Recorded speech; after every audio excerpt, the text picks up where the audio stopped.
Welcome back to another sports podcast, everybody, because it's exactly what the world needs is another sports podcast.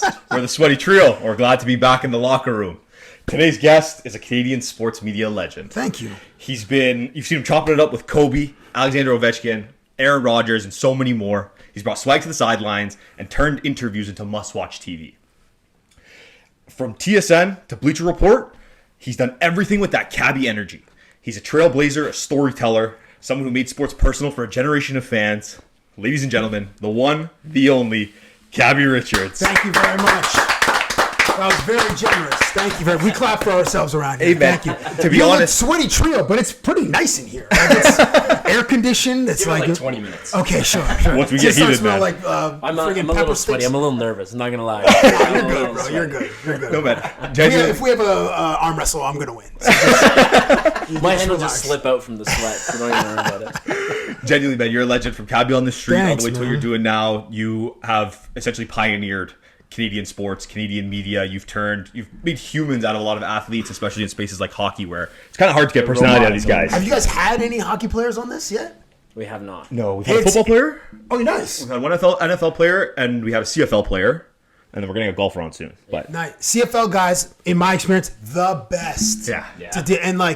And half of the league's American, half of the league's Canadian, or maybe more Americans than Canadians, but those guys are just super good. Hockey players are hard to crack. Yeah. Very hard. I think it took me 3 full years to crack Sidney Crosby, to get him to chuckle. Yeah. And it was, and I got a great idea from a former head coach, and his name was Steve Ludzig. And the funniest bit I've ever done was asking hockey players how they tape their stick, how they wrap their knobs, with the obvious innuendo of okay. and also how big is your knob? And then, halfway through, some of the guys got it, and I remember this one moment where Jarrett Stoll's yeah, some of these guys around here have big stick. And then he gets it, he catches himself. I'm I'm sorry, they have big knobs around here? And he's oh my God. And Sid, when I finally cracked him, he goes, it's not huge, but it's not small. I'm oh, well, you work with what you got. He goes, yeah. And then he laughed, and it was Sid, much like Connor, they had the privilege, but also the immense pressure of having the entire sport on their shoulders. Because as a culture, we're so ready, and we can't wait to anoint the next one. Yeah. And it went Gretzky right to Sid, and went Sid right to Connor. And in basketball, it was MJ, and then it was Kobe, but it was Kobe a little bit, but there was LeBron. Here you go. Here's the whole league. Yeah. You're 18, perfect. Here you go. So it was. So yeah, when you guys get hockey players here, you guys are cool, so they might feel very comfortable in this environment, but it's tough. Thank you. I appreciate you almost have to talk cool. about. It's cool, some cool vibe. You almost have to. One way that I'm not allowed to use. Well, no, I shouldn't say not allowed. But when I went from the Score to TSN, there were a few hacks that I would use that I couldn't use there, because the Score was very much it was a third network. It was a smaller network. We could take way more chances. But when I went to TSN, I was okay, this is TSN. It's a sports leader in Canada. I had to grow up a little bit. I couldn't just wear T-shirts and baseball caps. I had to wear my version. So I just wore a tie, and I rolled up my sleeves. I'm okay, it's business casual, and then still my same vibe. But I would always ask dudes about girls. Always. 100%. That was this crutch. And then guys would obviously start smiling and whatever, and I go okay, let me see your. I could say, let me see your phone, or let me smell your fingers. I definitely couldn't say that now. What they'd be God, we're not airing this. You would have been canceled so fast. No, yeah, they'd be okay, listen, we're gonna. Michael from HR, just come down here. Come to edit 405. So, that was. So again, when you guys have some, it's a little bit tougher. Smell their fingers is what you're saying. Don't ask. You just don't ask. Don't tell. Just do it. Handshake Just do it. Yeah. Handshake right to the face. That's right. That's right. So, Cabbie, I gotta ask, man. Sure. Did you ever get the key to Kobe's house? I never did, man. Never did? Vanessa never let us shoot there. But that was, the first time I went to LA to film an interview with him was late. It was December of 2006, and we had to submit questions. The first time, I've only had to do that maybe one or two other times in my career, because generally the PR, you get a media pass, and then it's just agreed upon, like, all right, it's 45 minutes, you can go talk to the players at the allotted time. But Kobe was like, he was much more protective of his image back then. And then we just sent him, like, my producer Dave Cricks, I think, just sent some generics of, well, how do you train? Like, what's a day in the life? And then we got there, just didn't ask any of that stuff. I was like, I want to come to your house. Like, I brought CDs, I brought pillows. Can we have a sleepover? What is your address? And he gave me some address. It ended up being a church. But no, but every time we asked to shoot at Kobe's house, there was like, no, they're not having cameras in there. And if they had cameras in the house, it's not you. Like, it's not your crew's going to be in there. And when I did eventually see cameras in Kobe's house, it was a Christmas game. It was Lakers versus Cavs. I was like, oh, okay, well, if it's ABC Christmas game, then okay, then I understand. Yeah. But for us being a little upstart from Canada, they were just like, no bueno. It's basically the reply in the email. No bueno. Subject line. No bueno. Nothing in the body. So, like, walk us through how Cabbie became Cabbie. I mean, like, walk us through from, like, post-secondary to the score and then moving forward. How did you become Cabbie? Sure. I went to high school in Cambridge, Ontario. So I was born in Toronto. We moved around a bunch. And then when I was in Cambridge, Will Smith was my North Star. So I just stole, and I've only met Will once, and I was so nervous to interview Will because, like, to me, Will's like, yo, this guy is like charm. Like, if you're doing creative player on any of it, like, the slider goes to 1 million for charm, and then comedy goes to a 1.5, and the mother bleeper is handsome. Like, all the sliders are to the right at max. And when I don't know if you guys will ever do junkets, but junkets are weird because maybe they will still exist or maybe they won't. But, you know, they have the film was called Focus, and I'll get to my origin story. It was Margot Robbie, Will Smith. I enjoyed the movie. It was like a interesting. I love that movie. Yeah, it was like a cool spot in a heist, crime thriller heist. I don't know if it was a comedy. I think it's just like a crime thriller. I think it has some comedy. It's a pretty funny movie. I mean, like when they're gambling with the football guy, and they're picking out all these little things. Yeah. No, they went to a football game. It was a football game, and he goes, I'll pick the number. The number, it was the number in the end. Heavier cigar. And they had, it was what was that song? Woohoo! It's apparently 55 in Chinese, and they were like feeding him subliminal messages the entire night. So went to the junket to interview. So you get 4 minutes with, you know, each star. Like they'll give you like 4 stars and like the director. So it's like, and as soon as you sit down, you introduce yourself, like the clock is going, and then someone is out in your peripheral. And they'll give you the wrap-up sign, so you're like, all right, you know. And so I in that moment I didn't tell Will, I owe you thousands of dollars because I just been ripping off your material for years, bro. I'm watching Fresh Prince of Bel-Air at CBC at like 5 p.m. Get home from school, and then it was at 5 or 5:30. But I was just like memorizing dialogue, and I would just say it to girls at school. I'm like, you've seen these shows too. I've done this. I'm not gonna lie to you. It works. It actually does work. Why are you laughing at these jokes that I'm telling worse than what you saw yesterday? But anyway, so I'm just a clown at school, and then the only time a guidance counselor like helped me, I shouldn't say the other, maybe it's like 2 or 3 times, but one guidance counselor said you should think about, you would be good in the TV program at Ryerson. And when I was in high school, we used to shoot terrible home movies. Like we just loved making, like we shot like terrible. I say terrible because they were just super offensive and just like we're like 15 years old. Somebody's parents would go away for the weekend. They're like, all right, my friend Henderson had a camcorder, and every summer we'd make a terrible mafia ripoff or like a talk show, very offensive, just stupid, just childish humor. But that was like weirdly like informing my desire to like make videos, make stuff. And there was no real path to get on TV as a Canadian. Like we just had no idea. I didn't know anybody that was in television. We just watched it. So when the guidance counselor was like, you should think about the television program at Ryerson, now Toronto Metropolitan University, I was like, applied, got in. I wrote an essay, and I remember hearing like this program's like super competitive to get in. And there was probably a guy, I think I did actually meet a guy named Cabbie Richardson in my past, who I believe also applied for radio and TV at Ryerson. He's probably the person that should have got in, and I'm Cabbie Richards, and it should have been Cabbie Richardson. But anyway, I got it. And then once I was in my second year, I got an internship at The Score. At that point, it was called Headline Sports. And we were just writing scripts for the hosts. We write, like Arizona Diamondbacks versus New York Yankees, second inning.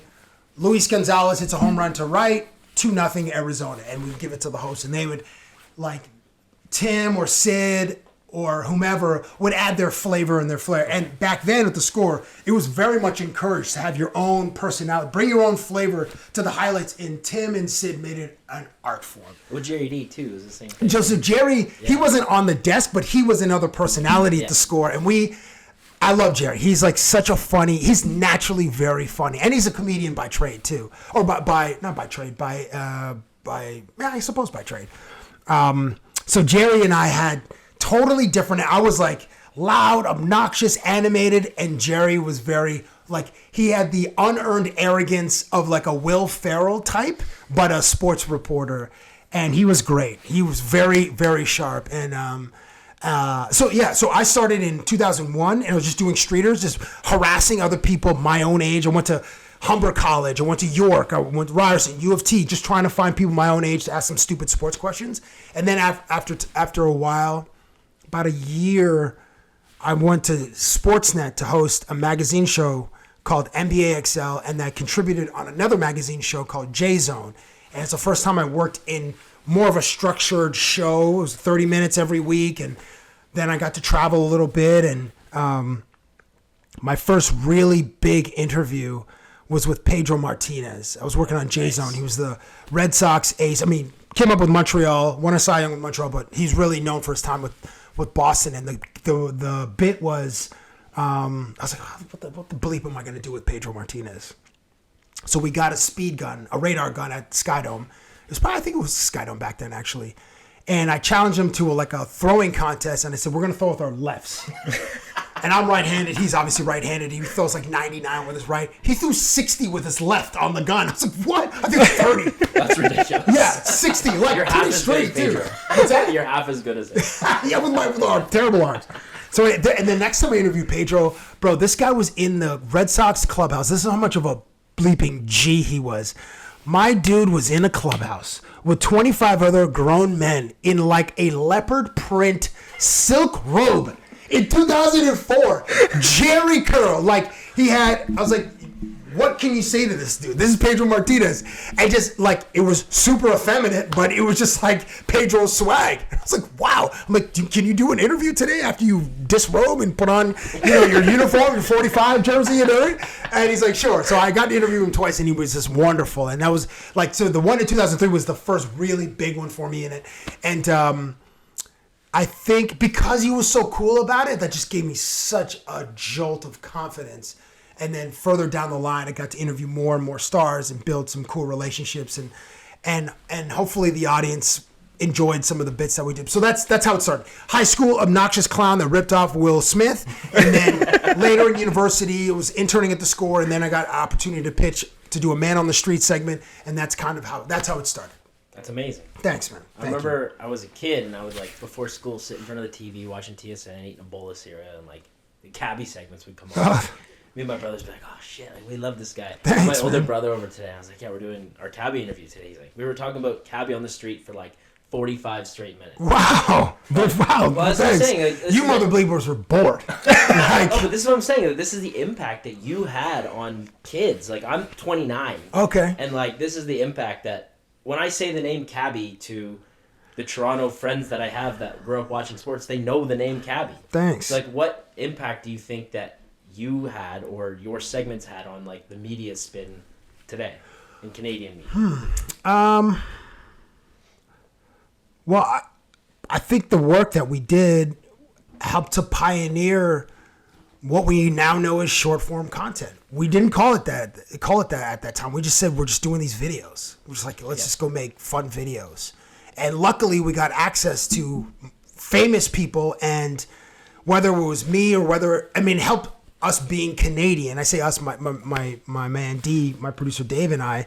And I was this chubby weirdo, and just I didn't look like a traditional journalist, quote unquote journalist, or uppercase J journalist. I was just asking about mixtapes and sneaker collections, girls, obviously, taco spots, like just asking questions about them personally, and then mix in a little bit of sports. And the goal was always to crack them and try to make the experience so enjoyable so that next time they'll say yes when they return to town, or if we're on the road, then we can interview whomever. So that was a big part. So yeah, that was a big part of what we wanted to do. And as far as the impact goes, at the time that I started in Canada, I got to salute Darren Jones and Mr. Mo. These guys had a segment called The Buzz, and it was on Rogers, like Rogers Cable, like the Channel 4 or 10. Maybe, it was 10. Yeah. And they would go out and they would do streeters too, and they would make fun of people, and that wasn't really my swag. And Rick Mercer had a segment called, I think it was Talking to Americans, where he would go to like American border towns and he asked Americans about Canadians, and obviously they don't know anything. So there was a lot of humor in the fact that they did not know their neighbors to the north. I also probably, not that our styles were at all similar, because this guy was super fearless, but Tom Green was doing the wildest ish on the streets of Toronto and Ottawa. I think it was also on Rogers before he went to MTV. And he was just doing like straight up, he may have predated Johnny Knoxville and the Jackass crew, or maybe he did. Tom Green was the man, and he did it before. In like the mid '90s, I think. Yeah, before Jackass, for sure. But I wasn't, I'm not taking a cow down Yonge Street and milking a cow and having a cow finish in my face. I'm not doing that kind of ish like Tom Green was doing. Like that guy was fearless. So maybe some of that confidence informed me that I could just go be like the Red Bull soaked version of myself.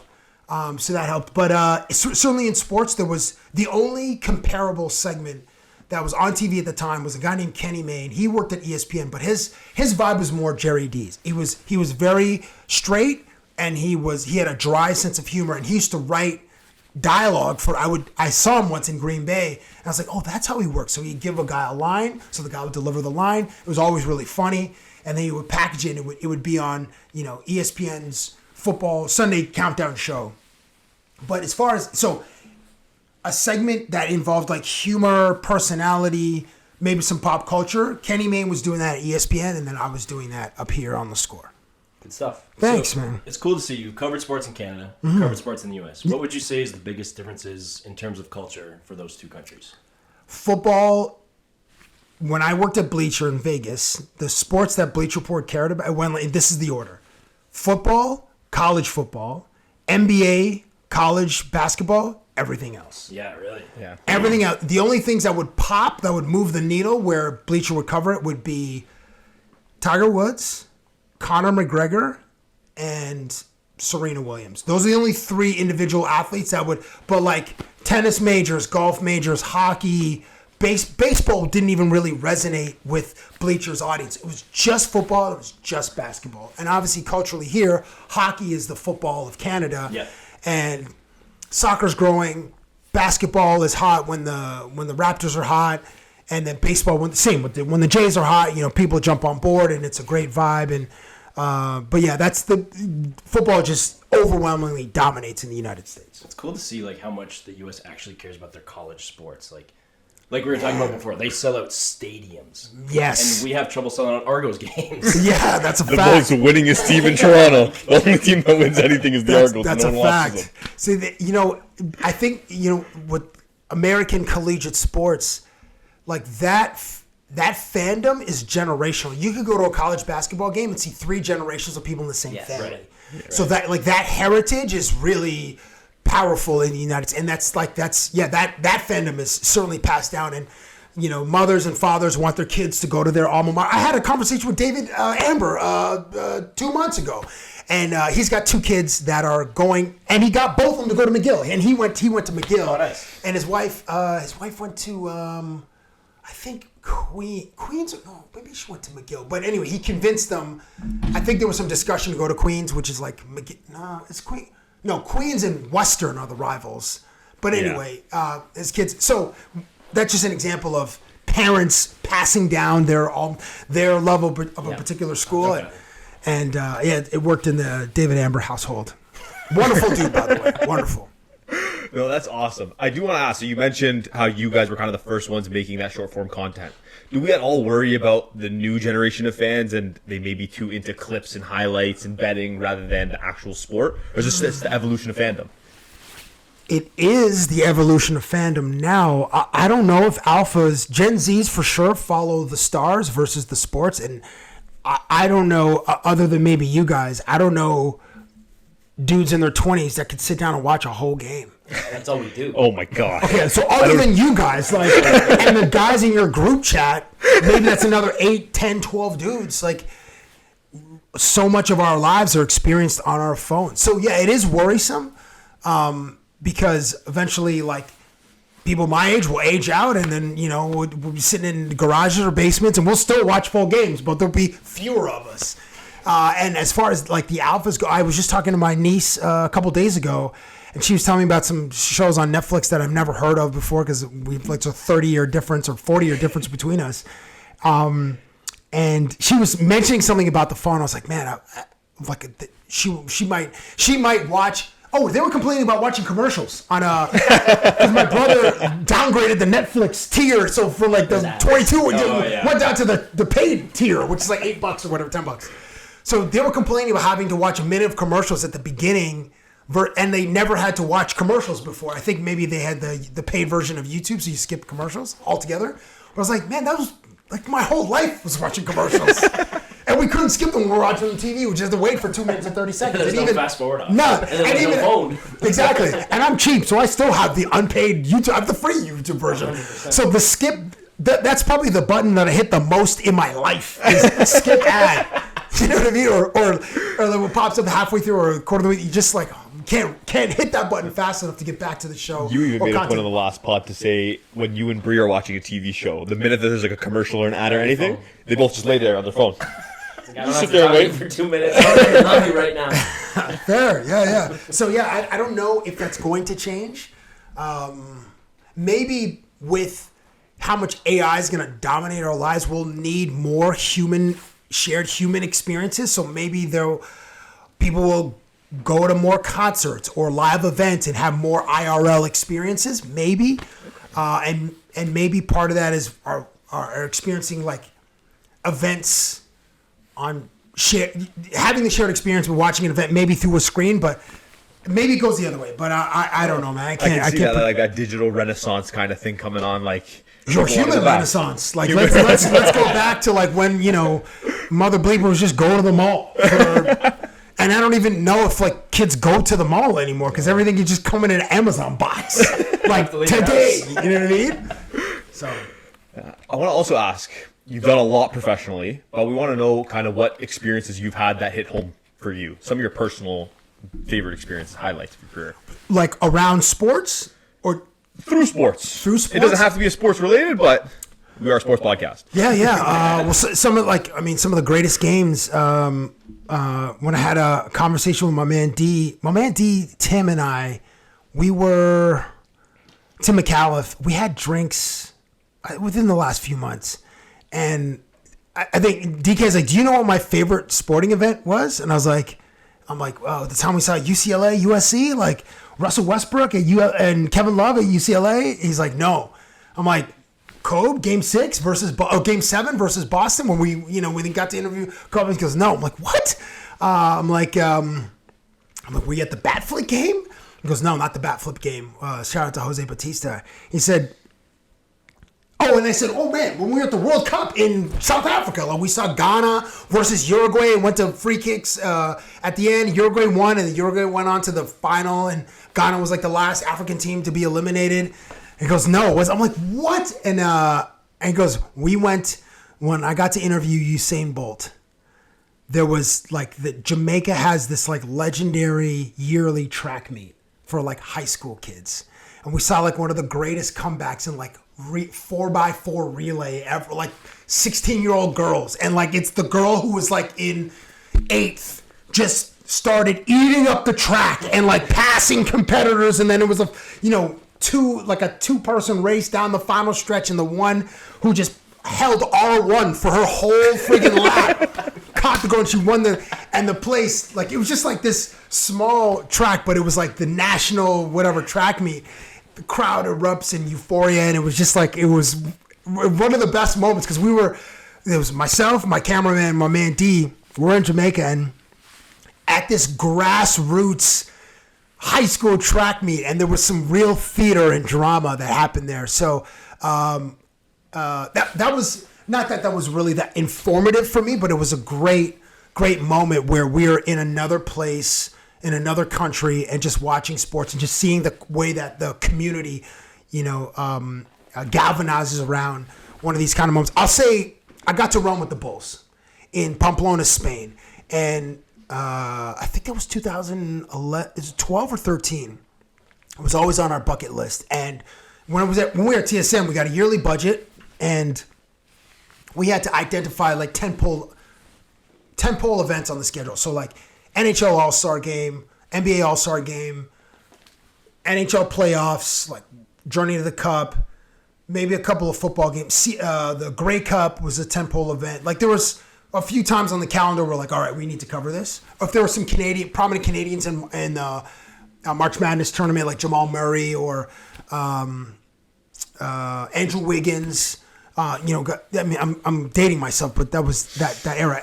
Anyway, so we got to go to Spain and run with the Bulls. And so it's 8 days. And the participants running with the Bulls are American, British, Australian tourists, and a handful of Canadians.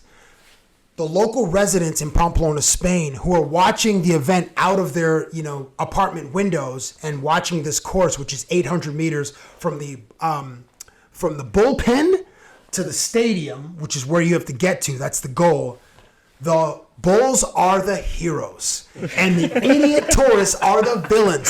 So whenever the Bulls are running over humans, the Spaniards are cheering like, yeah, El Salvador, Oscar, whatever, Manuel, Julio, whatever the names of the Bulls were. Those mother bleepers were the heroes. I saw a dude. We ran it twice, and I saw a dude.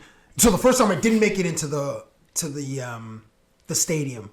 I was just like too slow. And one thing I didn't consider was the speed of other humans. We started at what's called dead man's elbow. It's halfway through the course, and there's like a hard 90-degree turn.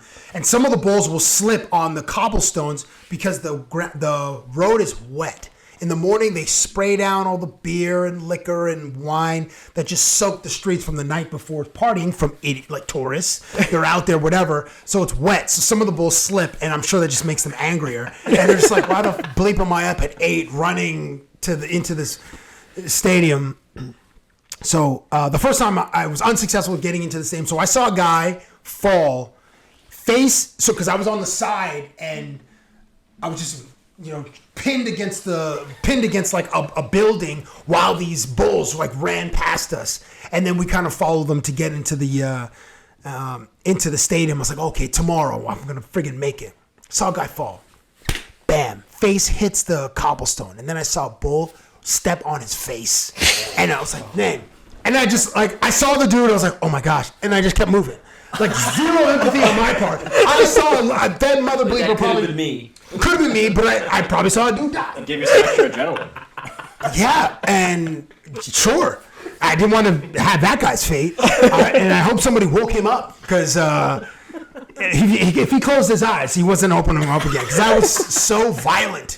I was like, man, it just really strikes so much fear in your heart. And when we're waiting, there's so many people in this path, and the street's not that wide. It's like 12, 14 feet wide.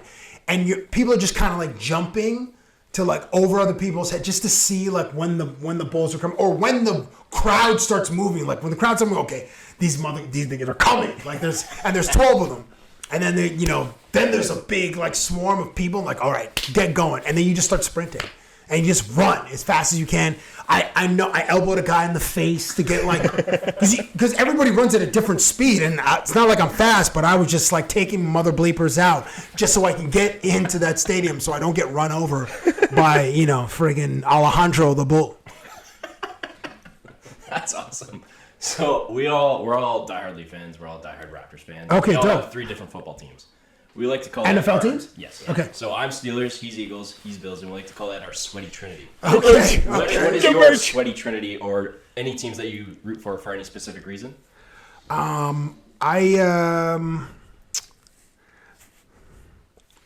like the Raptors. I'll root for the Jays, mostly because of like civic pride. I don't have a hockey team anymore, just because of working in television. I've been able to form some friendships with players and stuff. So I root for players versus teams. And in the NFL, I got to like befriend a couple of guys, or like one dude. So I rooted for him, and I still root for him. Versus when I was younger, I was a Titans fan. It was weird. Nobody's a Titans fan. I'm a Titans fan. Titans fans aren't even Titans fans. My cousin's a Titans fan. She pulled up to the house the other day with her Crocs on, and they have a bunch of Titans giblets. And I looked at her whole family Steelers fans. I'm like, what are you doing? Yeah, it's a weird one. It's a weird one. I know one other guy, or two guys that are Titans fans. And I was like, how do we even become Titans fans? So yeah, I don't have a Holy Trinity, unfortunately. When I was younger, I used to root for Cleveland. It was my baseball team, and then Vancouver Canucks is my hockey team. Yeah. The Titans, and then what am I missing? Basketball. I used to be a Knicks fan when I was like 10, but then once the Raptors entered the league, then I switched allegiances. I'm like, this is the home team, so I'm going to rock with the Raptors. Very nice. All right, well, with that, we can get into our weekly schedule. As always, some breaking news around our 3 leagues. First big title, Jaire Alexander is a Raven. Cabbie, we want to ask.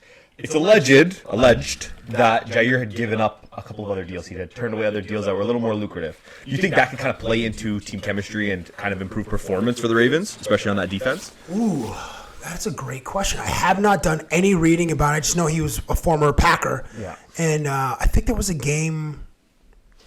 Last time I interviewed Aaron Rodgers, I did like a Jeopardy segment where I know this is the news. Sorry, I got to move it forward. Absolutely, go ahead.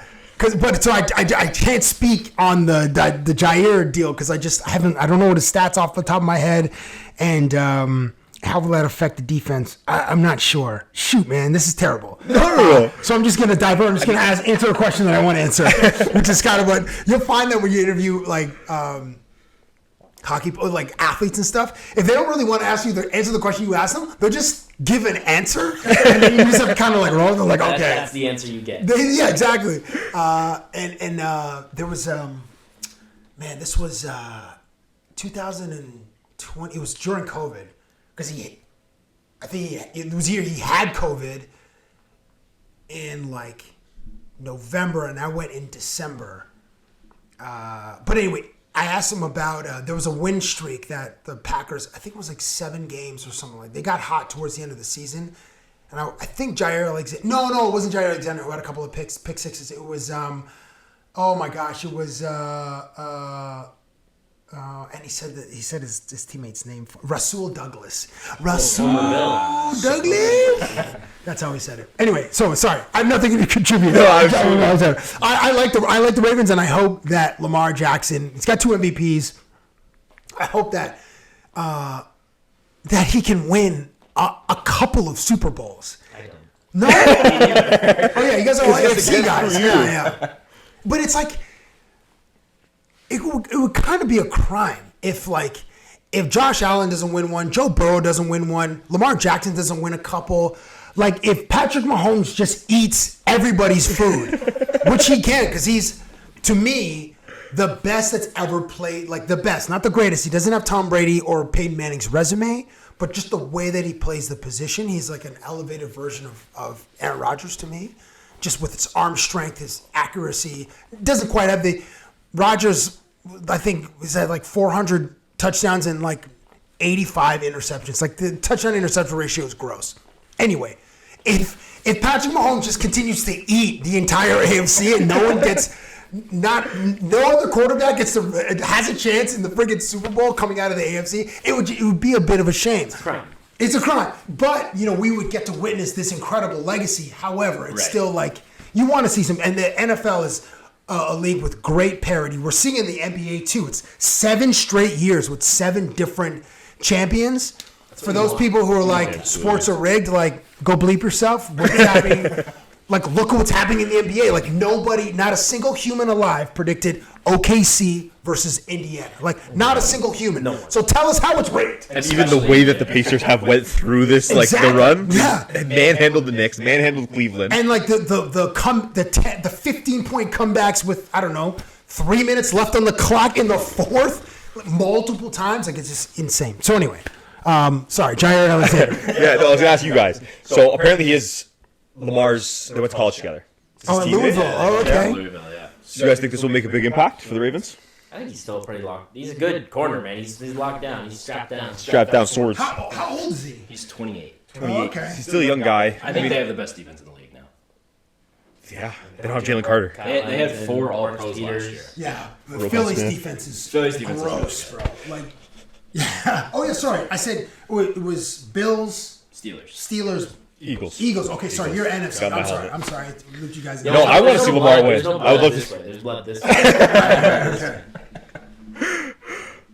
CJ Mosley also retires after a 10-year career, which is interesting. I do want to do a little bit of a segment here called the Sweaty Impact. I have taken a few of the rookies who are on some of, I'll say, subpar teams. And I want you guys to tell me who you think is going to make the biggest impact. NFL rookies? NFL rookies. Okay. So I'm going to pull it up on my screen right here. So the first one, you got Cam Ward and the Titans, which I think, in my Kevin's opinion, like, fuck yeah. Well, yeah. I mean, I used to root for the Titans. I've fallen out of love with the Titans, but I still like check on them. It's a bad time to be a Titans fan right now. No, well, with Cam Ward, he could be ushering the new renaissance. Warren Moon said, "Yeah, you can wear my number 1." So that might be like that great juju for the dude. yeah, that'd be cool. He could bring a lot of talent there. I think a lot of people want to play with him. The other 5 that we have on the list, we have Ashton Gentry for the Raiders. We have R.J. Harvey, running back for the Broncos. Travis Hunter, wide receiver, cornerback on the Jags. And, that's it. So it's the 4 guys. Who do you think kind of have the biggest impact? I think there is a little bit of a narrative around running backs and that they kind of can't make that impact. I mean, that was the big thing with Saquon getting paid. And so... I'll go. I'm just going to say Travis Hunter. I think anytime you can have a guy that's that good on both sides of the ball, it's insane. It's tough. It's nuts. I mean, you want to go back to our conversation about watching clips. Like, I'm not a huge college football guy, but I watched, after the Jags took him, I watched him on both sides of the ball, and he is nuts. I've been watching Jags OTA highlights. Wow! In the summer. Wow! And like, come on, man! I'm a huge golf and baseball guy, and I'm watching Jags OTA highlights on my downtime. Like, that's how good I think he's gonna be. What do you think? Who do you think? I like Genty. I think the Raiders haven't had a running back since, I don't know, Latavius Murray, who was actually decent. And just looking off his numbers in college, I think he's going to completely change the dynamic of the offense. I hate the narrative that, like, running backs have been devalued because, like, how important was Derrick Henry to the Ravens last season? And obviously Saquon Barkley jumping over humans backwards. Like, grown-ass men coming full clips. Like, he was obviously a massive part of Philadelphia's success. So I hope that teams revalue running backs at their proper level of production and importance to an offense, because you can't just pass 70 times. Joe Burrow's arm's going to fall. You know what I mean? Like, he can throw 70 times a game. Do you want him to throw 70 times a game? Or Josh Allen, like, guys with, like, big arms, like, these guys, somebody's going to crush their sternum and whatever, but you got to keep the defenses honest, and you can't run a predictable offense. So absolutely, it's crazy the narrative around the running back. Like, you grew up on Eddie George at the Titans. That's why I became a Titans fan, because I watched them at the Ohio State, and those were the games that we could see on Saturdays on ABC, and then Michigan Ohio State it's still the rivalry in college football. So yeah, that's how I became great memory not memory, but like great. Picking that up. I try to upgrade my football knowledge because I feel like that's the sport I know the least about. Yeah. Pre-2010. Okay, nice. And that's kind of the thing, right? Nobody watches football here. Like we said earlier, Argos are the winningest franchise in sports. In Toronto, I mean. Well, no one watches CFL here. Well, they do well in the West. But it's not big enough to create a culture around it where a lot of kids want to play the game and a lot of kids not a lot of kids here have the dream to go to the NFL. I don't think. Sure? It's just I think the opportunity is, well, look, we have We have the Chase brothers, Sidney Chase and Chase Brown. Sorry, the Brown brothers from London, Ontario. We have Jesse Lucchetta from Montreal, who plays with Arizona. We have Neville Gallimore, who was with the Cowboys.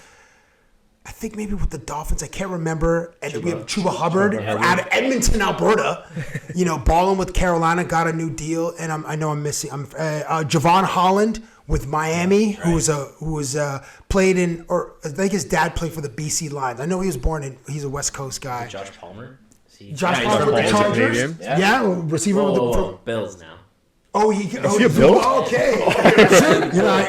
My off-season, my bad. My alerts. I need to re-engage my notifications. Before I'm slipping here. So wait, who's the rookie that you think will make the biggest impact? Mine's Cam Ward. I mean, I just think quarterback. It's even we saw it with who was it? Bo Nix. Oh, I was gonna say I just wanted to use the idea that a quarterback can kind of command everything, even for a running back, someone that maybe doesn't need the command of a QB. You see how when a good QB comes in there with a level head, he can command an offense, even for the running game. McDaniels in your division? Jaden McDaniels is a good one. I'm trying to think. I forget who it was. Maybe it was the Steelers with Najee, and they had Russ or Mitch Trubisky. Yeah, and it was just it was Kenny Pickett. That's what it was. It was Kenny Pickett with Najee, and I was saying that Najee could never really flourish under Kenny Pickett because you have a quarterback who kind of can't command the offense. He can't read the defense, and he can't make these open calls for his running back to hit the holes. That was a puzzling one that Najee didn't really have that much success with because he was great in college, and I was like, oh man, he was so good. I lost so much money on Najee. just over 79.5 yards. Like, come on, dude. It was 77. He's hit 1,000 every year of his career. Michael loves to look at us and go, how many times has Alvin Kamara had 1,000 yards? Never. He hasn't? Never. No. Not rushing. But he's all-purpose. Got to be 1,200, 1,300. Because he was didn't one game he have 5 or 6 touchdowns in a game? Just whoever had him in fantasy was just eating. Yeah. That boy was 50 points. Yeah. But then Michael looks me in my eyes and goes, you know who has? Najee Harris. 4 times in a row. I'm with you. Cam Ward, I think, will have the of that group. Travis Hunter is obviously will have the he's the highest ceiling because he can play both positions, and then at some point he can be like, all right, man, let me just play one of these motherfuckers. He's I'm so friggin' tired, and they will need to manage his snaps because they want this 100%. Kid to be, it's not like an Ohtani where he's every 5 days he's pitching and then he's hitting 6 days a week. But different sport though. Different sport, but I'm talking impact on both sides of the ball. Right. Oh, have you seen him in real life? Ohtani's much bigger than you think. I saw him last year in Toronto. He's massive. He would have to duck here. Yeah, he was in the tunnel at Rogers, and they built another batting cage just in the middle of the event level. Weird, but this guy's wow. I'm like, oh shit. So and there's around the corner, what the fuck? Who's making I didn't know they had another batting cage just in the middle where the trucks and the equipment go. Here's this dude just oh my gosh, that's Shohei. And I was kind of nerding out, man, I don't want to stare at it too much because he catch me out of his peripherals. Who's this fat black guy? Just sweating, just glazing me from a distance. What's happening here? And then when I went to LA, and I was on the field close to him, I'm I got to appreciate the size of this guy, 6'4", and he obviously just launches friggin' home runs into LAX onto the friggin' tarmac from Dodger Stadium because he's just a absolute unit. So, yeah, that thus concludes our NFL talk. Yeah, I was going to tell you. So there's something a little what's the word? Provocative that we do. It is. I was going to say we do it on our podcast. Oh, okay. Every time we finish a segment. Okay. Oh, okay. We finish a segment and we milk it. You don't have to join if you don't want to. Wait, that clip of those what was it? Did you guys see that meme where the outfielders in a college game? They did the whatever, literally. Yeah. And then they saw him bombing on it. But we don't no bombing. Just milk.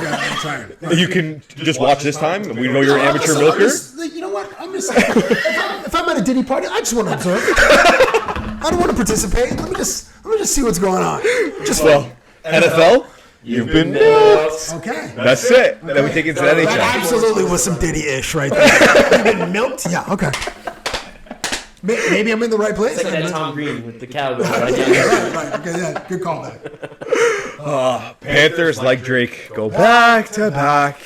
What a wagon, man. What a wagon of a team. That is the blueprint of a hockey team. Like, The ideal hockey team, that's what you should build off of. and the scary part is they could do it again. They will do it again. They'll probably sign 2 of the 3. Ekblad, Marchand, and who's the other? Bennett. And Bennett. Oh, Bennett's going to get paid. Deserved.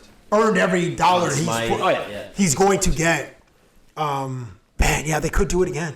And again, do you know what the rating was in the local Florida market for Game 6? It's like 3% of the country watched it, right? It was at 3% of the market. So a 3 share. That's what? I was like, I bet in Edmonton it's 97, actually 99% of the residents of Edmonton, or probably the whole, actually not the province, because I live in Calgary, Alberta, and there's a legit blood rivalry between the two cities, because people in Calgary call Edmonton Deadmonton, and I don't know what people from Edmonton call Calgary, but like Calgary's like, we have all the money. But so I have in one of my group chats, one of my good friends who's from Calgary is like, I didn't have experienced as much joy as I thought I would watching the Oilers lose. Who's a guy who's born and raised in Calgary.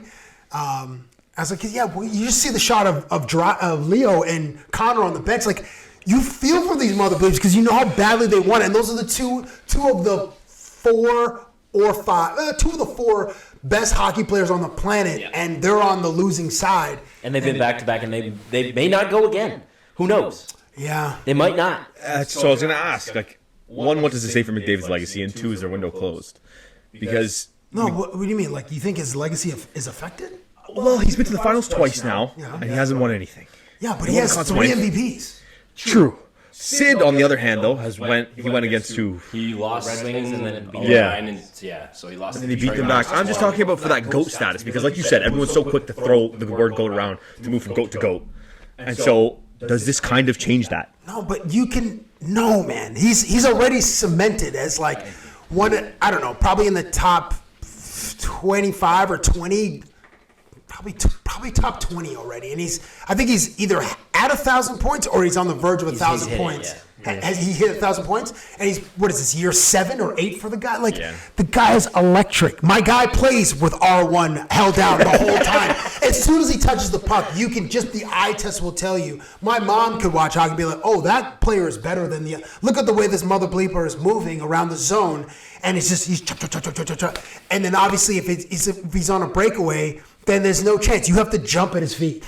Like you might as well try to throw your stick at his shoulders or something, throw it into his skates to trip him up because he's going to score more times than he's not. But as far as this, we shouldn't really talk about his legacy yet. Like he still has probably 12 more years, and 7 or 8 of those at elite. What is he? 26, 25 or 26? He's in his mid-20s. Yeah, I think he's like 27. And the way he's a psycho in like training and stuff, like if he does not get hurt for the next 7-8 years, this guy he's putting his name at the top of he's putting his name in the top 5 of like the most important. He's the most skilled player to ever play. He is the most talented hockey player of all time.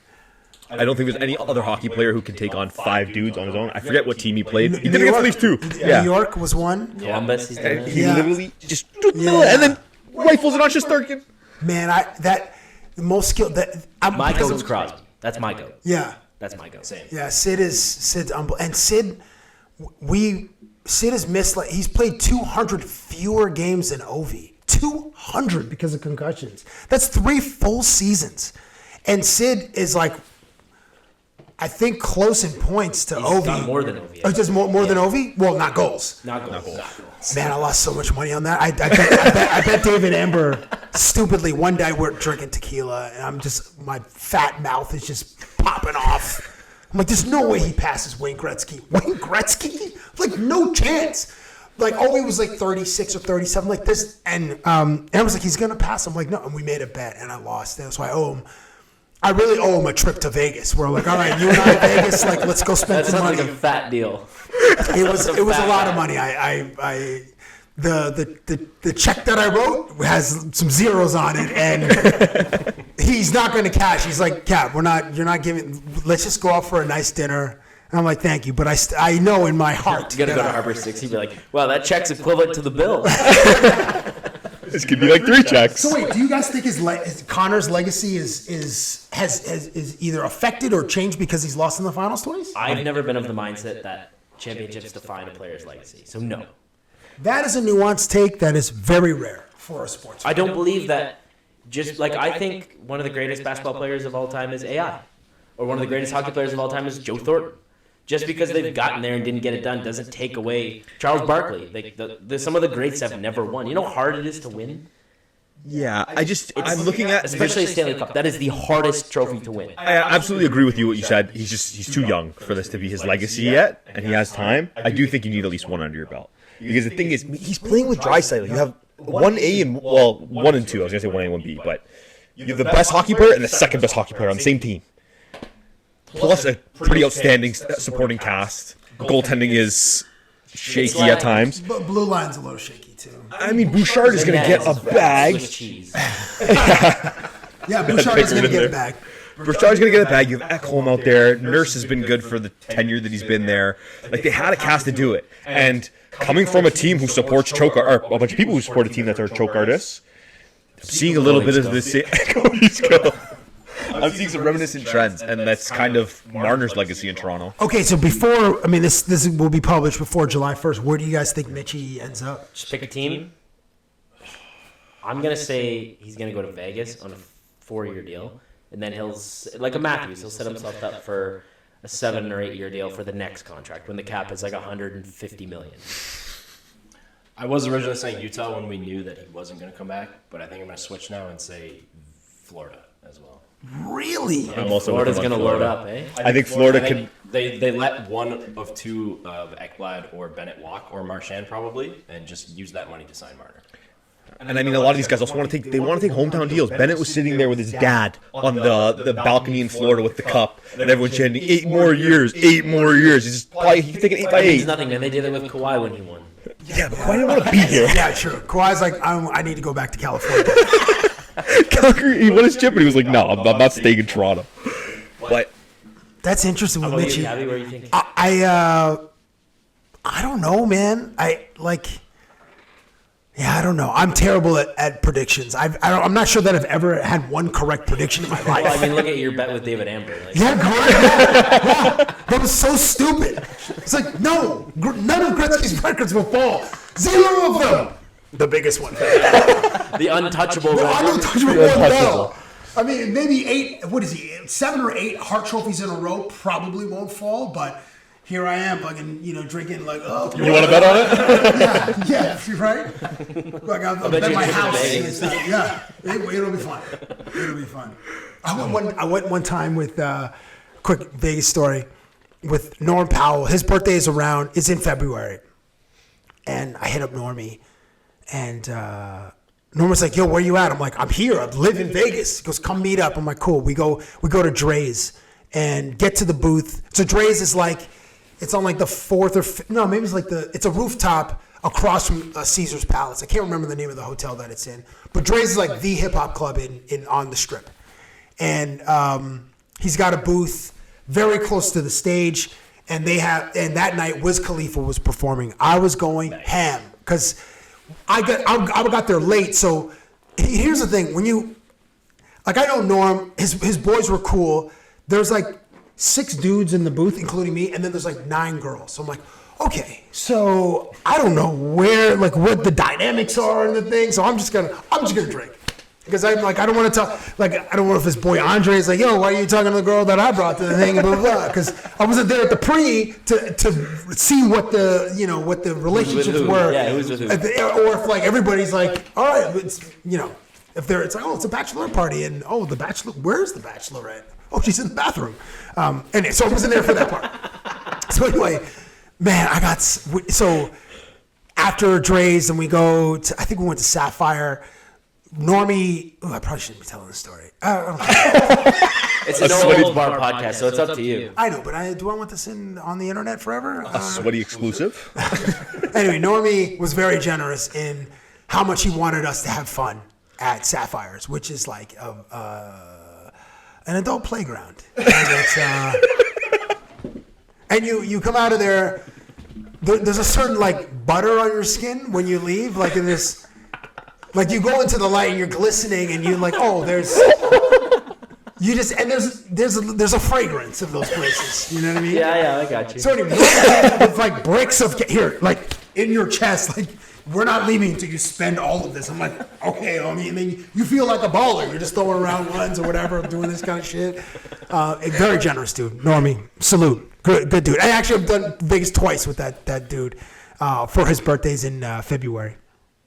Gee, you said Vegas, Mitchie, Vegas. That's how we got to Vegas. Right. And it all started with Mitch Martin. Yeah. Ended with Norm Powell. The city respects Norm more than they do Mitch. Mitchie, man, what a tough. Anyway, I feel for Mitchie, man. The dude is like so like. He's a top 5 dude. Literally. And just like he's just so much. I mean, yes, you have to play with pressure, but like some guys, Stamkos never wanted to play here. Like go live on the beach, show up to work in flip flops, homie. Live a great life in Florida, have a massive house, pay no state tax. Yeah. Like just and you assemble this incredible team that goes to the finals 3 years in a row, wins a couple of cups. His legacy is cemented, 2-time champ, and Rocket Richards. I think he won the Hart the year that he scored 60. He must have. He did. Yeah, he did. Anyway, Mitchie, I feel for Mitchie. I think he's a phenomenal talent and just gets a bit of a raw deal. But that's sports. Yeah, unfortunately. Where's he going? Where's Cabbie? I don't know. Again, he's going to Chicago. Like I have no idea. You get this one. Darden Marner teaming up. I like it. No chance. What do I know? All right, boys. I mean, that is the biggest news. NHL is. We're coming up to the deadline, and the draft is coming up soon. We noted that last week. We're gonna have a draft show. We're gonna have a free agency show. Nice, absolutely. Man. Nice. So NHL, you have been. Mills. All right, Cabbie, one more shot at the NBA to milk it. Let's see what you got. So OKC takes Game 5. Halliburton goes down with it. Hamstring or calf strain? Calf strain. Can they get it done? Can the Pacers push a Game 7? He's playing tonight. Is he playing tonight? He's playing tonight. Okay, so by the time people see this, they will have seen. They know the result of the NBA Finals. Finals, yeah. I think they get it done. Wait, who? Thunder and 6? Oh, Pacers push a Game 7? I really want the Pacers to win, mostly because of Siakam. Oh, dope. But that's dope. I don't know. I'm not a Kings fan per se, but I really like Sacramento Kings, and I love Halliburton. And when they traded him, it really sucked. And now they're like, oh, we're looking for a point guard, and you traded 2 All-Stars. But yeah, De'Aaron Fox is now gone. Yeah, he's balling with Wemby. I think OKC closes it out. I think that's the easy take, but. Are they on the road? Is this in Indiana? It's in India. I think Pacers can get it done. I love Halliburton. What? Halliburton's clutch, man. But he's not 100%. It doesn't matter. That's when. It matters. In the NBA Finals, he has not scored from the left side of the floor. That's a He's crazy only stat. scored from the right side of the floor. From the foul line across, he has not scored from the left side. He doesn't have a left. I don't know what that has to do with maybe they're just pushing him left now. He doesn't score left. that's crazy. Yeah, now that I think about Watch tonight. You only see him drive the right side, and if he goes to the left, he misses. I just want to say to you, like a lot of the clutch players, like Bergeron, when they won the cup, punctured lung, broken rib, bruised femur, whole list of injuries. When these guys go down, when there's turmoil, you pray that the most clutch guy can take it out and kind of rise to the occasion. That's what I'm hoping for. I do want Shea to win as well. Wait, but you want just the 7th game? I want the 7th game. Oh, okay. I love a Don't Game want 7. sports to be done. I only want Shea to win. That's the big thing. I want Shea to win just because he's Canadian. Bring it home. He's the next. There's a couple Canadians on Indiana too. Andrew Nebhard and Benedict Mather. Yeah. And then there's Lou Dort and SGA on the other side with OKC. I think Thunder and 6. Like this OKC team is so deep. They play relentless defense. Defense in the league. Yeah. They had the best point differential. These I think OKC and Indiana had the best records after January 1st, and so it makes sense that they're meeting in the finals. But SGA is he is so smooth, and he doesn't he just doesn't seem phased, and he's so friggin' talented. And these guys, did he have 4 or 5 steals in Game 5? The whole squad. Some absurd number. Can DU and just create turnovers, and then boom, they're off on the break. And I think it's SGA's time. He won an MVP. He was a runner-up last year. Won the MVP this year. Finals MVP. Finals MVP. Just finish one of the greatest single seasons in the history of the game. Fair. For sure. And cherry on top is he's Canadian. Yes, absolutely. Is he? If he wins Finals MVP, is that secure his legacy over Nash as the greatest Canadian player? Nash did go back to back, but Nash did not win a title.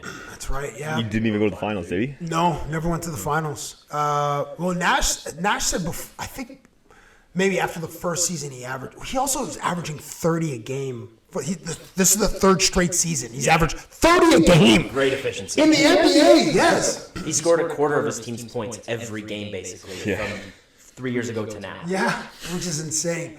I would say so. And SGA is. I mean, he's going to be the first NBA player to get $100 million in a year playing basketball, which is That's unbelievable. Yeah, I mean, It's baseball money. It's crazy. it is baseball money. Like Shohei, Mike Trout, Juan Soto, Judge. Judge, like- Giancarlo Stanton. Like some of these mother bleepers, baseball money is ridiculous. Obviously, when the Shohei and Soto are getting like $750 million, like all guaranteed. Like that's All guaranteed. anyway. Yeah, Thunder in 6. Let's go. Like, by the time you guys see this, you'll know. Like, Cap is on again. Like it went to 7. Yo. He knows the 3 was a trip to Vegas. The sweatiest trip to Vegas. That's right. That's right. We'll let Norm Powell just get brick. But I'm not giving you guys bricks of cash. I owe Amber a brick, and unless we're there at the same time as Normie's there, then maybe we can have. Normie, do you have 2 more of those? I'll share, man. I'm not complaining. If OKC wins, is this the start of their dynasty? Dude, they have 7 first-round picks in the next 4 years. It's over. I mean, like, this is... They can go get No, it's so no. I don't think. Man, we thought that about Boston. We thought that about Boston. Fair enough. Yeah. And like Tatum and Brown were like 25 or 26. I'm like, all right, this is the start of their dynasty. And like, obviously Tatum blows his Achilles. Like anything can happen. But but as we've seen with the NBA, there's 7 different champions over the last 7 years. So it's even harder to repeat as a champion. It's possible, obviously, because Sam Presti just accumulated a war chest of assets of draft capital, but also like Jalen Williams, J-Dub has to get paid. Yeah. SGA is going to get paid. Chet's going to get paid. So then there's Lou Dort. Like, hey, who's checking for me? Like he's an important part of their offense or their team. So like some pieces are obviously going to have to move because there's like I think this year the new CBA kicks in and there's and effectively a hard cap. Yeah. So Because there's a percentage on the luxury tax. It's like a penalty, right? yeah, there was like a second apron, but I think which was like kind of a hard tax, but I can't remember what the change is, but it's more like a hard tax like a hard cap like you see in football and hockey also has like a hard cap too. Yeah. So that's obviously going to affect the economics of what teams can do. I mean, we love that, though. I love a hard cap, just solely for, like, the balance of the league. I mean, the NHL, it's kind of really hard to build super teams unless you got guys that want to take friendlies. In the NBA, we've seen they're chasing after, like, they tried to build a super team in LA. KD's kind of, like, he didn't start it, but you have all these super teams throughout history, and now kind of with that cap, brings that back in. Everything's reined in. It's all an even playing field. Right? And I don't remember the last time the NBA has been this balanced. It's great, though. You want to see this. The East is competitive. The West is competitive. It's a good time to watch basketball. It is. Agreed. Lakers with one of the most expensive sale of a team ever at $10 billion. Yeah, the valuation of the team, $10 billion. Yeah, it was the Dodgers owner. Talk about baseball money. Yeah, that private. I think Guggenheim is like the name of the asset company that he either owns or he's the CEO of. Yeah, that dude's got B's in the bank, and he bought. I think I saw Bill Simmons tweet this. He owned 27% before that he bought for 1.2, and then he's getting controlling shares up to 75%, and that chunk is worth if it was 1.2 before, it was like 4 billion or something. So it's or 4 point, something like that. So the 75%. I guess is the equivalent. So or maybe I guess it's 7.5 billion because the team is valued at 10 billion. So whatever adds up to 7.5 is now the stake that he has. Well, the Buss family bought the Lakers for $67.4 million, and now they're selling them for $10 billion. It's Good time to cash out. That's like, Mark Cuban cashed out for 4 point something. Jimmy Bush. like, And, that's beyond fuck you money. That's like fuck you for 6 generations. that's a lot of FUs. I want to ask you, Cabbie, in your experience, has the ownership of a team really changed the culture all the way down to the court and the players on the court? Do you think we could kind of see that, like a little bit of a culture shift? I mean, Shanahan did it for the Leafs with Legends Row and repairing everything, all the relationships with alumni, kind of made it a place that people wanted to play. I mean, not that LA is not a place you want to play. Everyone wants to be a Laker. But do you kind of think that there could be that kind of change? I said his name a few minutes ago, Mark Cuban. When he bought Dallas, he was like a super fan of basketball, and he was the first to really lean into giving the players like everything they want. And the guys had like PlayStations in their lockers and stuff, and he wanted to make it a really player friendly environment. And they eventually won in 2011, but I think he bought the team in 2000 or 2001, 2002 or something like that. And he was one of the most visible owners in sports.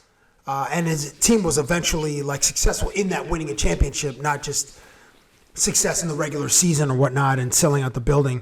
But I know there's a more recent example of an ownership change. Maybe I can't remember when Joe Lacob bought the Golden State Warriors. I wonder if that was around the time that Mark Jackson, he was let go as coach, and then Steve Kerr took the job. Like I think it's kind of mid-teens. Yeah, it was 2010. July 15, Oh, okay, 2010. Okay, so it was. I mean, okay, so it's like 5 years before they won the first. And I think even before. I think Steph was drafted in 2009 or 2010. So it's like I can't think of a better example than Mark Cuban off the top of my head where the ownership has led to a culture change. I'm sure there are in the front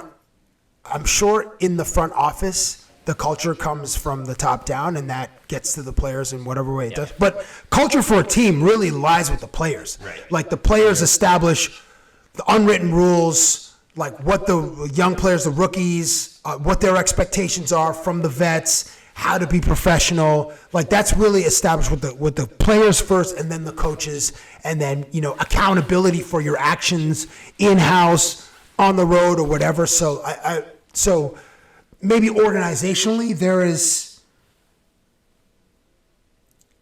You hear of cultures which are like toxic or poisonous, like Robert Sarver, who was the former owner of the Phoenix Suns, and he was like a notoriously cheap owner, and that apparently wasn't a great organization to work for. Before Donald Sterling with the LA Clippers, Jim Dolan. I've never heard one person say a positive thing about Jim Dolan, the way he's running the New York Knicks. Did you hear that conspiracy about why the Knicks were so successful this year? Because he built the Sphere.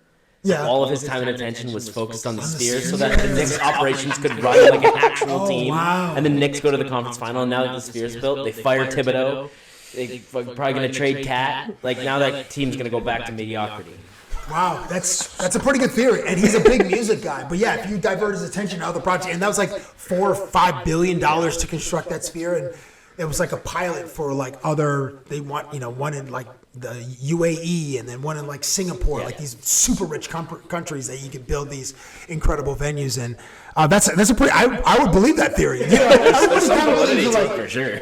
As soon as he comes back, they fire the coach. We just came into the conference finals, man. What are you doing? Yeah, but Tibbs is different. It's Tibbs, I think the players are kind of skating on that one because it hasn't. Where did I hear this? I don't think I read it in The Athletic, but there was like something I heard about like the players. He kind of lost the room, and he'd been there for 5 years, and that seems to be like the life cycle of a coach. Michael Malone was fired in Denver. He'd been there for 10 years. Yeah. Who's the coach with the Memphis Grizzlies? He was fired this year too. I think there comes a point. like Adrian Griffin when they fired him in Milwaukee. No, but that was like after like 3 months. And then they bring in Doc Rivers. And those those guys are like, yo, this defense is too intense. Because Griffin came from Nick Nurse and like with the Raptors, like, yo, this is how we used to guard Giannis. This is how we were. This is how we win. This is how we come back from 0-2 in 2019 and then win 4 and then go to the NBA Finals. So anyway, Jim Dolan. I've never heard a good thing. And also like, Jerry Jones with the Dallas Cowboys. Like there's an owner who has his fingerprints on everything to do with that team, and like that team has not found any success since before you guys were born. Yeah. I don't think any of you guys were alive when the Cowboys won their last title in '96. Nope. Were you alive? I was born in '96. Okay, yeah. So you were breathing. Your birthday's January?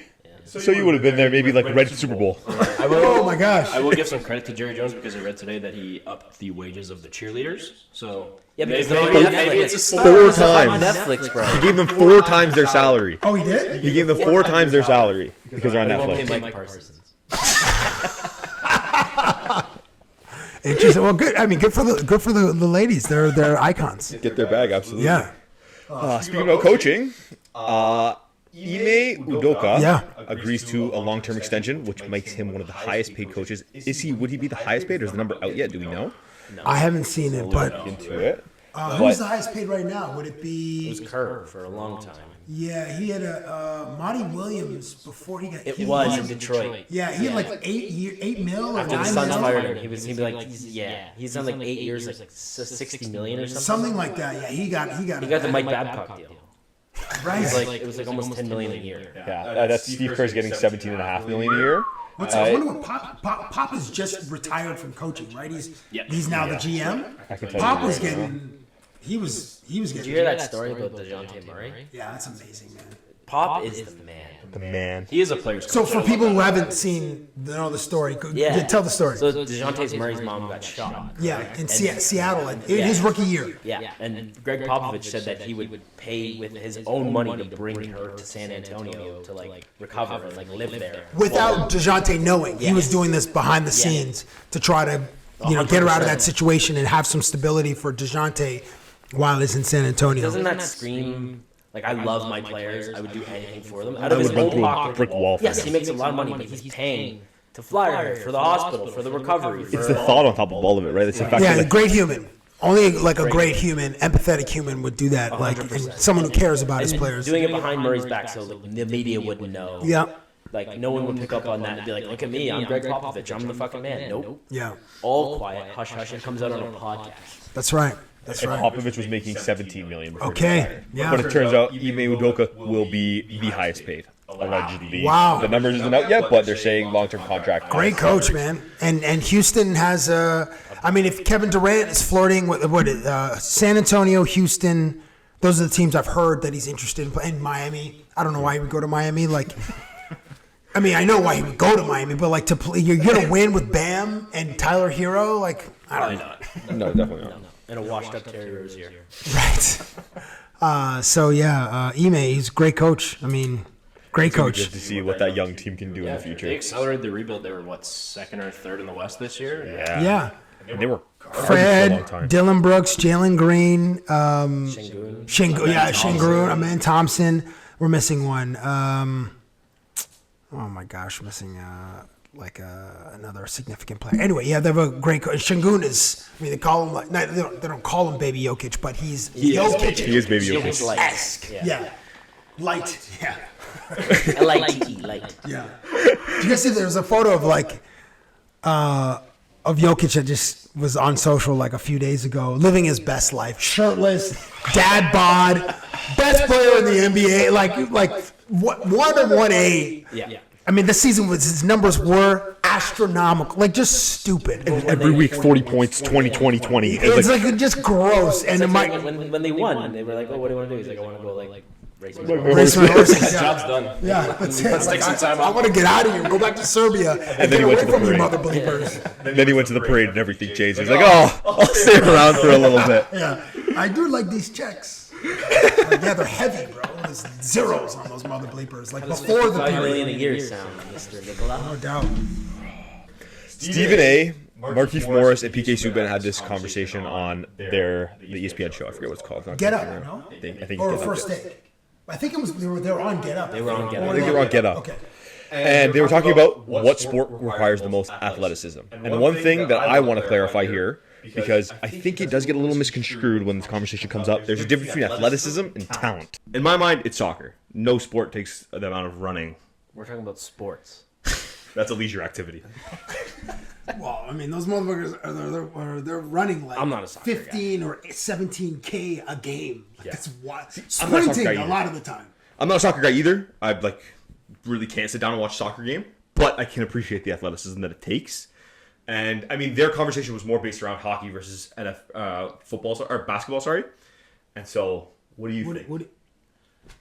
I think football. Yeah? Because the humans are the largest, and you're having like head-on collisions every play. Not, I mean, obviously in the trenches you are, but you're jumping or hitting someone every play, and with like maximum effort. And it's I suppose if you take out all the stops, then the length of the game is 7 or 8 minutes of actual game time.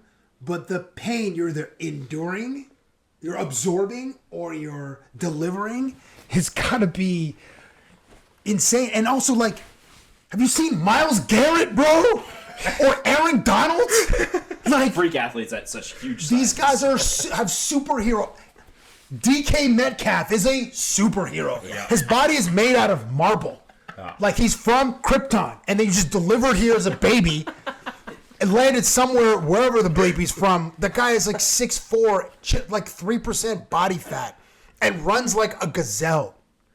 Who stopped? Remember that clip where he like Buda Baker got an interception, and he's just like sprinting and chugging. and he's 5'8", and even Buda Baker is like, He's like, oh, shit. hella fast, and he could deliver some blows. Yeah. Remember like Cam Chancellor on the Legion of Boom was 6'2", just absolute menacing, bro. Like, if you think of athleticism, and I give you one name and I give you one moment, can you think of something more athletic than OBJ's mother bleeping catch with one hand with the New York Giants, Fair point. like full stretched in the air? I know hockey players have to skate, and that's obviously, it requires a lot of skill. But they don't leave their feet. But the thing is, I call that talent rather than skill. I think being a good skater is kind of a talented thing. I mean, you can train it up, obviously, but to be a really good skater, I think you have to be talented. Connor McDavid's talented at the way he can skate. Ilya Mikheyev is talented the way he can skate. All right, you got to remember, though. Football, if I'm a running back, I get the ball, I can run out of bounds. Sure. I can go on a knee. I mean, you can, but will you, though? Like, what? I don't know. I'm in the corner in hockey. There's nowhere to go. There's someone someone to level me. I can't go anywhere. The game isn't it's not like 98 where like It's playoff hockey. Eric Lindros has his head down going across the blue line and he gets absolutely smoked by Scott Stevens, and that changes the course of his life. Football is the most aggressive, violent, and physical sport. I will give you that, but I don't think it's the most athletic sport. Are you kidding, bro? Dude, they're skating 20 miles an hour on like a half an inch blade. Yeah, for about 20 minutes. Like, defensemen will play like 24 minutes. Yeah, that's fair. But you never leave your feet. I mean, you have to, like, imagine jumping 10 times in a row. Like, yeah, it gets... I mean, you can do jumping, like, not just jumping jacks, but, like, jumping as high as you can because you're competing for a 50-50 ball. Yeah. Or you're... or you have to push... You're trying to impose your will against another grown-ass man your size, and you're trying to get to the quarterback, and you have... It's a 7-second... Like, TJ Watt is probably more athletic than 90% of the NHL. I mean, when you really think about the jump that a lot of these guys have. Like Nick Bosa, bro. Look at Nick Bosa's jump. Imagine that on skates. But they can't skate. That's the thing. Christian McCaffrey. Skating is a skill. Derrick Henry, bro. Will truck a mother bleeper. Yeah, but if you put those guys on skates, they're like deer on ice. Yeah, but how fast do you think a hockey player can run? How fast do you think Connor McDavid can run? I guarantee if you took the best player in the NHL, McDavid, and you put him at a comparable position in the NFL, a wide receiver or even a running back, but that's what I was gonna say. Where would you put he would succeed tenfold over any other player in the NFL if you put them on ice. Well, it's a different skill set. But look at the skating, man. There's pivots, crossovers, backwards. There's forwards, all of stop, that. start. That's all that in football too. But you're wearing shoes. Anyone can do that. You also have to remember every play. You have to remember your roots. You have to know where to break. But that's not athleticism. That's smarts. It's also the skill to be able to make the foot move. Like I saw a video where Justin Jefferson was saying, "No one runs a post dig in the NFL. No one runs a post dig."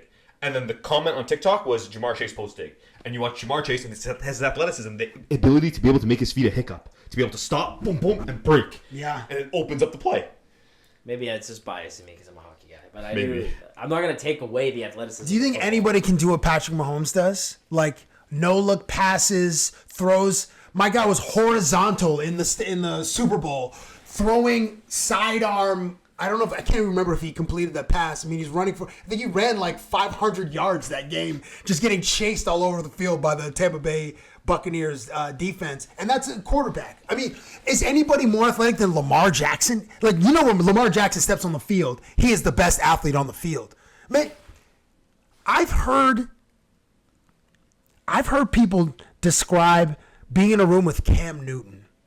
Cam Newton was, when at his height, the best athlete on any field that he stepped on. He was like 6'5" and could run like a 4.4, and he was enormous and trucking dudes before Jalen Hurts is doing the tush push. Man, even one of those, even Jason Kelsey is hella. I mean, he's a fully embraced like his dad bod, but that man, Jason could probably do box jump. If you do like box jumps, 3-cone drill, broad jump. Like if they put hockey players, soccer players, football players, baseball players in some multi-sport combine, which didn't involve skating, or maybe it does involve, and you just weight it differently. Like the scores would be, I'm taking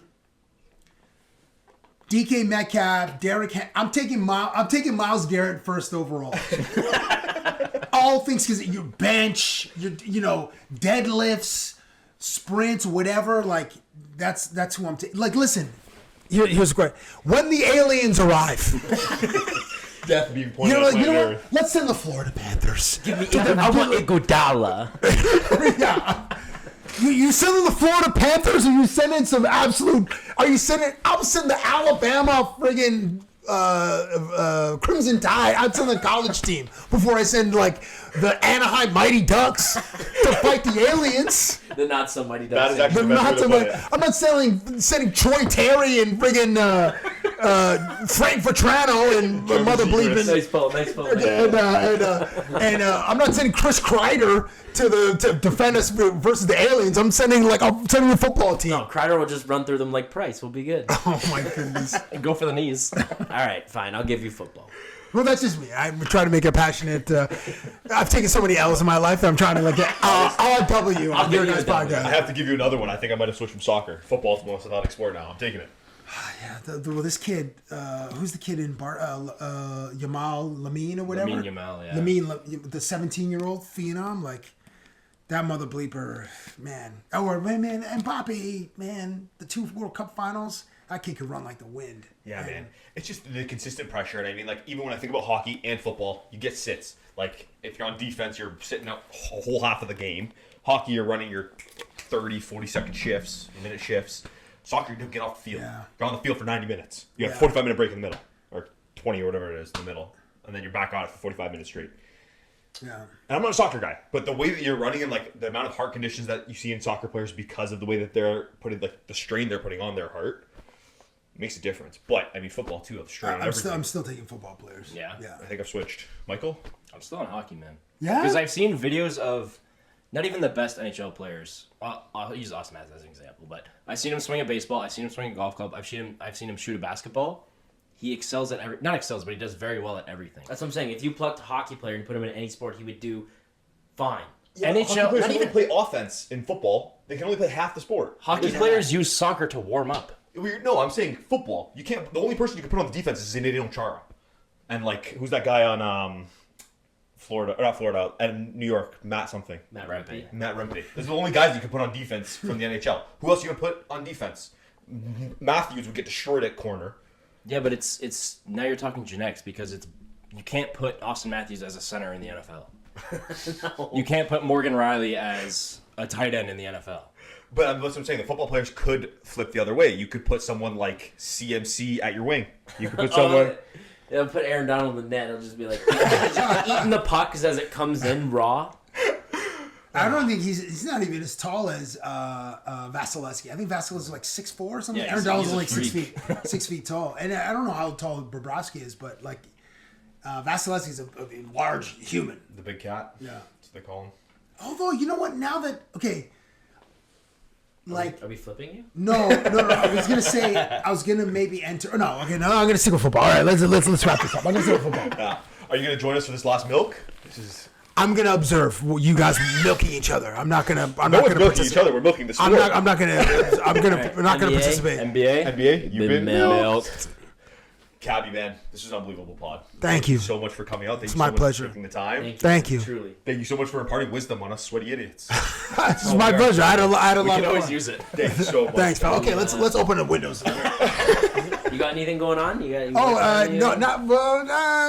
You guys can check my socials. Just on IG, it's The Real Cabbie, and then Twitter, it's Cabbie, and I don't really use TikTok that much.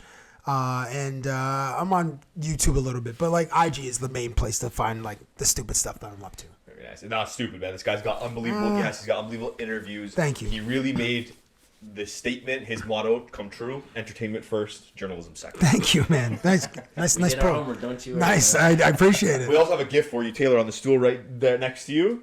Cabbie, we wanted to give you a little parting gift as a thank you for coming on the pod. Let's go. Very Yeah, own merch, brother. Sweaty trio. Sweaty trio hoodie. Thank you so I much will for sweat coming. in this hoodie. Thank you, fellas. Oh, this is phenomenal. Thank you, man. Oh, thank you so much. I'm gonna for wear taking this in the winter when it's not in the summer. But yes, thank you very much, fellas. This is great. Thank you so much Thanks, for coming. Gabby. We Thank you. appreciate you. Everybody watching, thank you so much for tuning in. Make sure you're liking, commenting, subscribing, sharing. Do everything that is interactive so that we can stay active. Nice. As always, thank you so much for watching, and we'll see you next week. Stay sweaty. Stay sweaty. Thanks, Cabbie. Stay sweaty.